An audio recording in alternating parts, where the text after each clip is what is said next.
La CIM, association reconnue d'utilité publique depuis 200 ans, œuvre chaque jour à stimuler l'effervescence entrepreneuriale du territoire.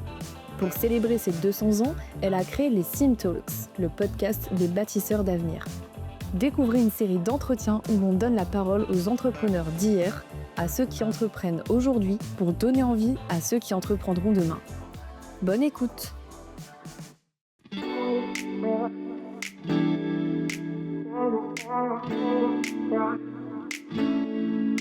Alors Benoît, je pense que tu fais partie des membres de la CIM qui sont impliqués dans presque l'ensemble des dispositifs. Est-ce que tu saurais nous dire quel projet te parle le plus ? Alors, le projet qui me parle le plus, c'est ce qui concerne l'éducation et l'insertion de l'éducation, le lien avec le monde du travail. Et la semaine interentreprise et puis Hello CanCIM, ça c'est vraiment des choses qui me parlent et je suis très fier de pouvoir participer à ces projets. Voilà. Quand on parle de bâtisseurs d'avenir à tous les deux, à quoi la première chose qui vous passe par la tête quand on parle de bâtisseurs d'avenir, c'est quoi ? Alors pour moi, bâtisseur d'avenir, c'est, je dirais, semer des graines d'audace, des graines de créativité, de confiance en soi, pour permettre aux jeunes, plus tard, de faire éclore le meilleur d'eux-mêmes et de leur permettre de devenir les citoyens de demain et les bâtisseurs du monde qui vont imaginer et qui souhaiteront bâtir. Bâtisseurs d'avenir, c'est ce qu'on crée aujourd'hui, nos gestes aujourd'hui quotidiens qui vont créer et faire l'avenir. Par exemple, justement, sur les jeunes, aussi dans notre responsabilité, quand on parle d'économie raisonnée, dans notre responsabilité de nos actes, nos décisions d'aujourd'hui, ce que ça va enchaîner sur l'avenir. Est-ce que c'est des décisions qui vont être bonnes pour l'environnement, bonnes pour l'économie future, bonnes pour notre territoire ? Voilà, c'est ça le bâtisseur d'avenir. J'ai une question pour Noémie. Noémie, toi finalement, ton métier c'est de mettre en lumière des nouvelles pédagogies. Pourquoi aujourd'hui c'est important de rendre les choses plus ludiques auprès des enfants ? Alors c'est important de rendre les choses plus ludiques pour les enfants pour plusieurs raisons. La première, c'est de leur montrer que il y a des valeurs importantes qui ne sont pas forcément des valeurs antagonistes. Par exemple, performance et bien-être, ça va de pair et ce sont pas des notions opposées. Apprentissage, plaisir, c'est des notions qu'on peut tout à fait cumuler. Des notions comme exigence et bienveillance également. Et je pense que la ludopédagogie, le jeu, le mouvement sont des vrais leviers en fait, d'apprentissage, des vrais leviers de transmission. Et c'est important qu'aujourd'hui, on arrive à les inclure dans nos modalités pédagogiques pour que ça devienne vraiment la manière d'apprendre de demain. Benoît, est-ce que tu pourrais nous raconter un déclic que tu aurais vu chez un jeune lors d'une visite, par exemple ?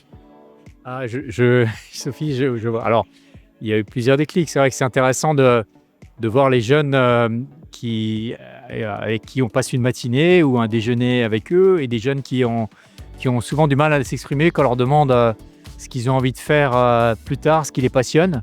Et au début de la matinée, il ne se passe rien. Ils ont du mal à échanger avec un adulte. Et puis au fur et à mesure de la matinée, on sent qu'ils s'ouvrent un peu, qu'ils voient qu'il y a des personnes qui travaillent chez nous, des adultes, qui étaient dans le même cas qu'eux, qui avaient des difficultés scolaires, du mal à peut-être s'intégrer dans le système éducatif, mais qui avaient eu envie, comme eux, de travailler, de réussir, et qui ont réussi. Et on voit en fin de matinée, ils arrivent à s'ouvrir et dire moi peut-être plus tard c'est ça que je veux faire.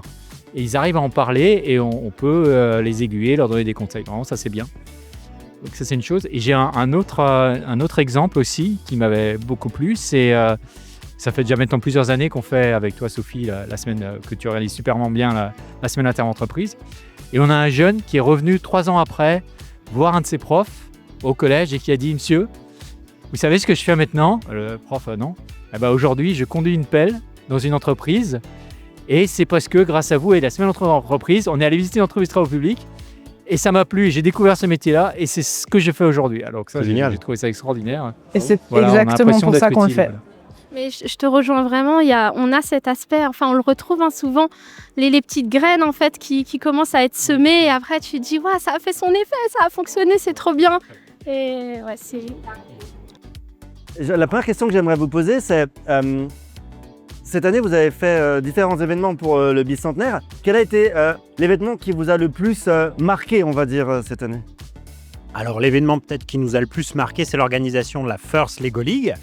On a été accueillis pour ça à la Société Industrielle.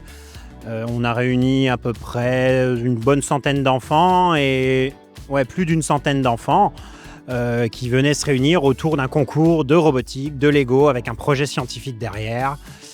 Et en plus, qui était le thème de la First Lego League cette année était sur l'archéologie, donc ça collait parfaitement en lien avec le patrimoine et avec l'univers société industrielle.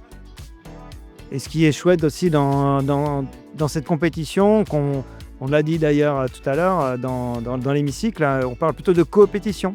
C'est-à-dire que l'idée, c'est plus de collaborer. Il n'y a pas... souvent dans une compétition, on pense à l'élitisme, c'est le meilleur qui va gagner. Et en fait, nous, on est sur Mulhouse, donc l'intérêt n'est pas là. L'intérêt, c'est d'essayer d'englober un maximum de monde et puis de faire rêver en fait, des jeunes qui ne se projettent pas forcément dans un monde industriel, technologique, scientifique. Donc, on a cette dimension un peu inclusive, et notamment pour les filles. C'est-à-dire que dans ces compétitions, on a beaucoup de filles. On en avait là, à la CIM, on en avait un tiers des participants qui étaient des participantes. Et en plus, c'est elles qui gagnent, et ça, ne faut pas le dire, parce que sinon, ça va démotiver les garçons. Il faut le dire. Mais c'est vrai que chaque année, sur le podium, c'est les équipes majoritairement féminines qui l'emportent. Et ça, c'est un petit plaisir pour nous, parce qu'on met tout ça en place aussi pour ça. On sait que dans ces domaines, il n'y a pas assez de représentation féminine, et ça marche. Pourquoi les Lego? Alors ça, c'est une arme de séduction massive. C'est-à-dire qu'on arrive aussi bien à charmer les enfants que les parents.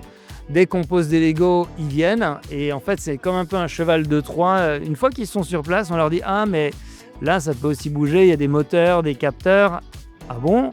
Alors après, on accède au code. Et puis comme ça, au fur et à mesure, on rentre dans le monde de l'ingénierie. Et puis après, on va rajouter des missions avec des objectifs qui sont différents. Alors là, ça, en général, c'est comme quand on est à la pêche. Il faut avoir un hameçon. Et les Lego, c'est vrai que on n'est pas fan, nous, de la marque. On n'est pas là pour faire des revendeurs de Lego. Mais les Lego sont vraiment nous permettent cette bascule. C'est de les accrocher et après de les amener dans un univers qui est vraiment... On s'en fiche à la fin des Lego, quoi. C'est hyper scientifique, hyper technique, la mécanique assez pointue, avec de la persévérance. Et ça, on ne l'aurait pas sans les Lego. Est-ce que, depuis les années que vous faites ça, vous avez vu passer beaucoup de jeunes? Est-ce qu'il y a une histoire, un jeune, une jeune, comme ça qui vous marque et qui vous dit « Waouh, j'ai réussi grâce au Lego, grâce à ce que vous entreprenez, à changer quelqu'un ou faire quelque chose ?» Alors des jeunes, on en a eu, je pense, pas loin de 150, bientôt 10 ans.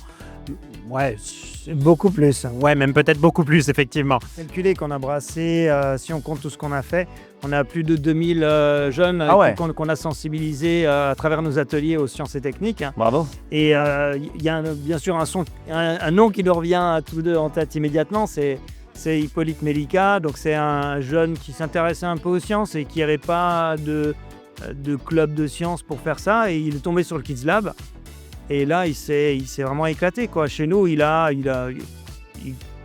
fait en fait plusieurs projets. Et à un moment donné, il s'est retrouvé encore à 17 ans parmi nos gamins.